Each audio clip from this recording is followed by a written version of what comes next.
Good morning everyone. कक्षा 10 विषय सामाजिक विज्ञान की क्लास में आप सभी का स्वागत है। आज हम अध्ययन करेंगे राजनीतिक शास्त्र से अध्याय 6 राजनीतिक दल।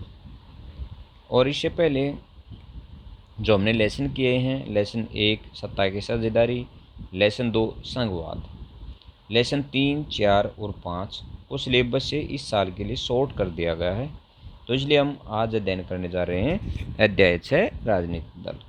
राजनीतिक दल जिसका मतलब है कौन से होते हैं जो राजनीतिक दल, यानी एक जैसी राजनीतिक विचारधारा रखने वाले जो समूह होते हैं या संगठन होते हैं उनको राजनीतिक दल कहते हैं। हमारे देश के अंदर मुख्य रूप से 7 राष्ट्रीय दल हैं, जैसे भारतीय जनता पार्टी यानी बीजेपी है, कांग्रेस है, ठीक है। ये 7 प्रमुख राष्ट्रीय पार्टियां हैं और 3000 के करीब अक्षेत्रीय पार्टियां हैं। जो राष्ट्रीय पार्टी होती हैं उनका प्रभुत्व या उनका प्रभाव पूरे देश के अंदर होता है, जबकि अक्षेत्रीय पार्टियां हैं उनका प्रभाव केवल अक्षेत्र विशेष के अंदर ही पाया जाता है। जैसे हरियाणा के अंदर इंडियन नेशनल लोकदल है, ये क्या है, एक अक्षेत्रीय पार्टी जिसको हम इनेलो भी कहते हैं। चलिए अध्ययन करते हैं अध्याय 6 राजनीतिक दल।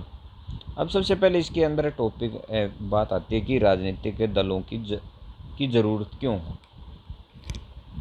ज़्यादा एक्सप्लेन करना पड़ेगा इसके अंदर, तो इसलिए जो इसके अंदर हम मुख्य बातें हैं सिर्फ उन्हीं को बताएंगे।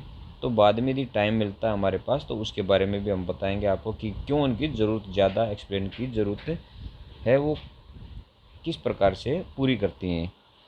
किसी भी लोकतांत्रिक व्यवस्था की संस्थाओं में राजनीतिक दल अलग से दिखाई देते हैं। अधिकतर आम नागरिकों के लिए लोकतंत्र का मतलब राजनीतिक दल ही है।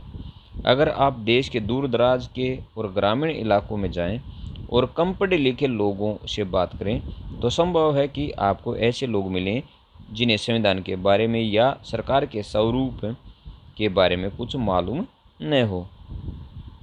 बहरहाल राजनीतिक दलों के बारे में उन्हें ज़रूर कुछ न कुछ मालूम होता है। जैसे यदि हम सरकार के स्वरूप की बात करें, कैसी सरकार, लोकतांत्रिक सरकार है या अलोकतांत्रिक सरकार है, तो यहाँ पर उनको ये ज़रूर पता होता है कि पार्टियाँ, राजनीतिक दल या प्रमुख जो नेता होते हैं उनके बारे में उनको खूब पता होता है।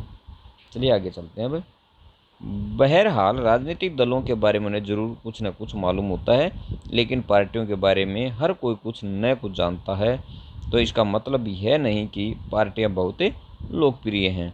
अधिकतर लोग आमतौर पर दलों के बारे में खराब राय रखते हैं। अपनी लोकतांत्रिक व्यवस्था और राजनीतिक जीवन की हर बुराई के लिए वे दलों को ही जिम्मेदार मानते हैं। सामाजिक और राजनीतिक विभाजनों के लिए भी दलों को ही दोषी माना जाता है। ऐसे में यह सवाल स्वाभाविक रूप से उठता है, क्या हमें सचमुच राजनीतिक दलों की ज़रूरत है? करीब 100 साल पहले दुनिया के बस कुछ ही देशों में, और यह भी गिनती के राजनीतिक दल थे। आज गिनती के ही देश ऐसे हैं जहां राजनीतिक दल नहीं हैं। दुनिया भर के लोकतांत्रिक देशों में राजनीतिक दल इतने सर्वव्यापी क्यों हो गए? आइए सबसे पहले इस सवाल का जवाब दें कि राजनीतिक दल क्या हैं और वे क्या करते हैं। उनकी ज़रूरत पर चर्चा इसके बाद होगी। चलिए राजनीतिक दल का अर्थ।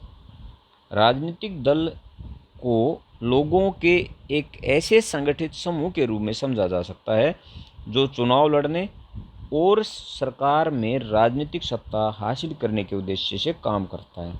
तो जो आपकी जो डेफिनेशन होती है यहाँ पर, राजनीतिक दल क्या है? राजनीतिक दल लोगों का एक ऐसे संगठित समूह के रूप में समझा जा सकता है जो चुनाव लड़ने और सरकार में राजनीतिक सत्ता हासिल करने के उद्देश्य से काम करता है। तो ये क्या है? आपका राजनीतिक दल है। समाज के सामूहिक हित को ध्यान में रखकर यह समूह कुछ नीतियाँ और कार्यक्रम तय करता है। जैसे आपको कहा जाता है कि अनेक पार्टियाँ आती हैं कोई पार्टी ऐसे कहती कि किसानों के लिए कार्य करेंगे, पार्टियां कहती हैं कि 24 घंटे बिजली आएगी, पानी की व्यवस्था होगी। तो बहुत सारे वादे गरीबों के लिए कार्य किए जाएंगे। तो अलग अलग जो पार्टियां होती हैं उनके अपने अलग अलग उद्देश्य होते हैं, अपनी अलग अलग नीतियां होती हैं, जिनके कारण या इन नीतियों से लोगों को प्रभावित करते हैं और वोट प्राप्त करने की कोशिश करते हैं और सरकार बनाती हैं। इस इसे लेकर सभी राय अलग अलग होती हैं। इसी आधार पर दल लोगों को यह समझाने का प्रयास करते हैं कि उनकी नीतियां औरों से बेहतर हैं, यानी अच्छी हैं। वे लोगों का समर्थन पाकर चुनाव जीतने के बाद उन नीतियों को लागू करने का प्रयास करते हैं। इस प्रकार दल किसी समाज के बुनियादी राजनीतिक विभाजन को भी दर्शाते हैं। पार्टी समाज के किसी एक हिस्से से संबंधित होती है, इसलिए उसका नज़रिया समाज के उस वर्ग समुदाय विशेष की तरफ झुका होता है। किसी दल की पहचान उनकी नीतियों और उसके राजनीतिक सामाजिक आधार से तय होती है। राजनीतिक दल के तीन प्रमुख हिस्से होते हैं: नेता, सक्रिय सदस्य और अनुयायी या समर्थक होते हैं। तो ये तीन प्रकार के उसके अंदर लोग होते हैं। अब इसके बाद आता है आपका राजनीतिक दल के कार्य। राजनीतिक दल क्या कार्य करता है?